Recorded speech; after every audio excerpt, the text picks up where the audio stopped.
মা বাবা দুজনেই ডোমের কাজ করায় সন্তানদের সরকারি স্কুলে পড়াতে না পারার ছবি উঠে এসেছে নদিয়ার কালীনারায়ণপুরের পাহাড়পুর এলাকায়। স্থানীয় এরান্দোপোতা শ্মশানে ডোমের কাজ করেন রবি মল্লিক এবং লক্ষ্মী মল্লিক। পুরসভা পরিচালিত স্থানীয় এরান্দোপোতা প্রাথমিক বিদ্যালয়ের বিরুদ্ধে এই গুরুতর অভিযোগ এনেছেন রবি এবং লক্ষ্মী।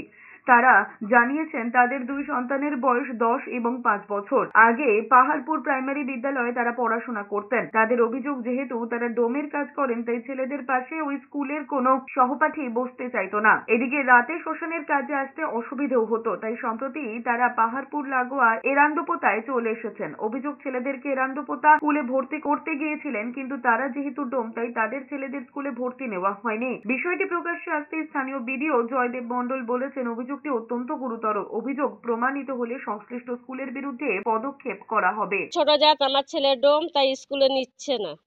আমি তো চাই না যে মা হয়ে আমার ছেলে এসব কাজ করুক, ওর বাবা না করে।